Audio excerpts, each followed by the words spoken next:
안녕하세요. 자기계발 A부터 Z까지 쉽게 알려주는 남자입니다. 오늘의 주제는 최고의 결과를 만들어내는 8가지 방법입니다. 여러분들이 성과를 내기 위해서 열심히 경험과 실력을 쌓아가며 살고 있지 않나요?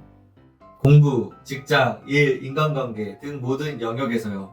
그냥 무턱대고 경험과 실력을 쌓다 보면 언젠가 최고의 결과를 만들어낼 수도 있겠죠. 근데 똑같은 시간을 자기계발에 투자했는데 누구는 평범한 성과를 내고 누구는 최고의 결과를 냅니다.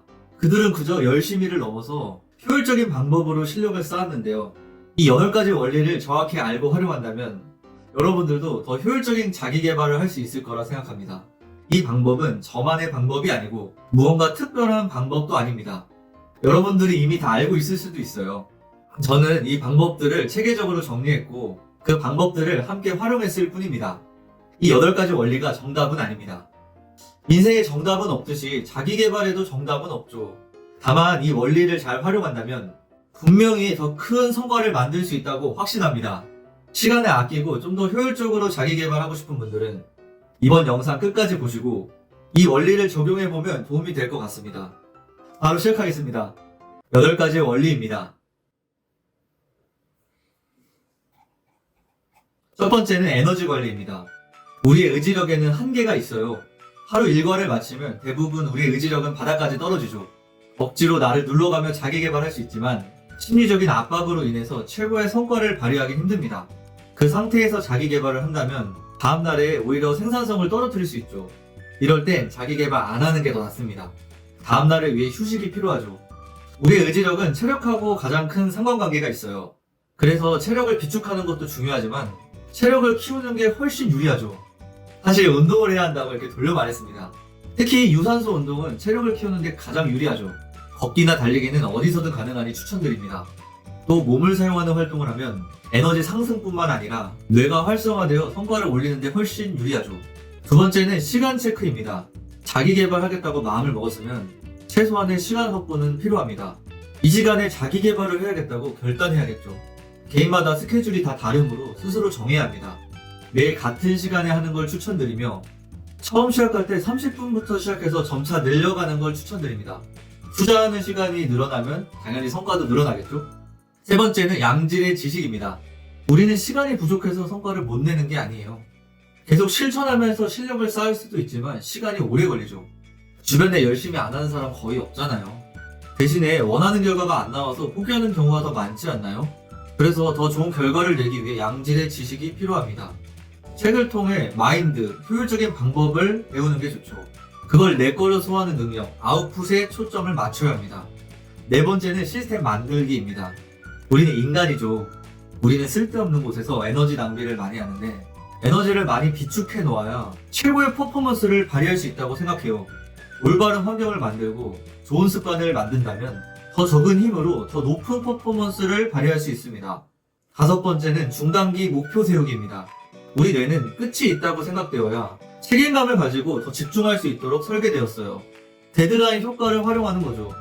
마감 시간에 임박했을 때 우리는 더 높은 집중력을 발휘합니다.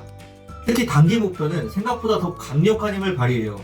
적당히 활용한다면 더 좋은 결과를 만들어낼 수 있죠.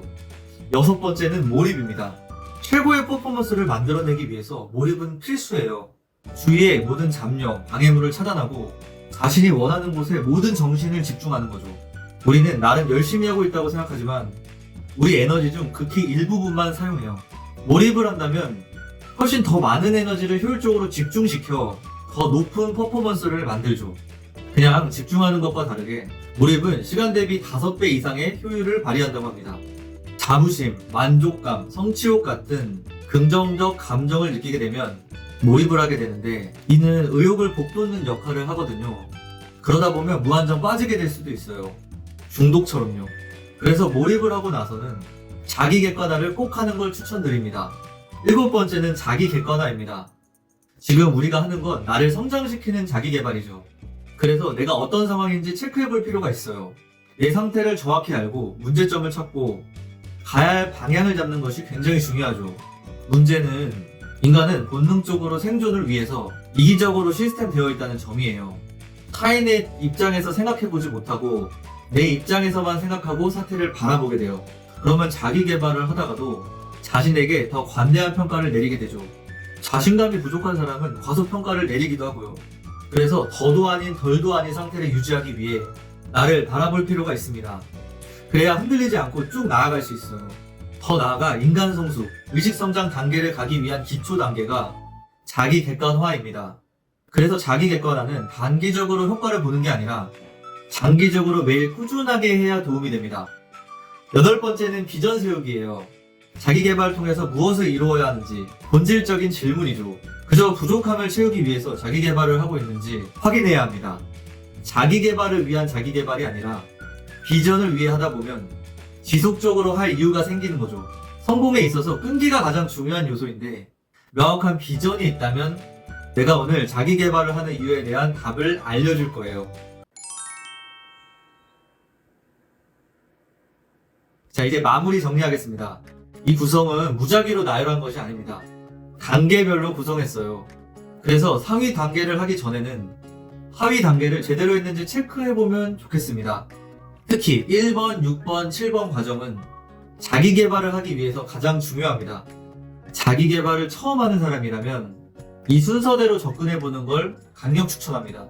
예를 들어 시간을 체크하기 전에 에너지 확보가 되었는지 체크하는 거죠. 독서 습관을 만들기 전에 에너지가 있고 자기 개발할 시간을 확보했는지 체크하는 거죠.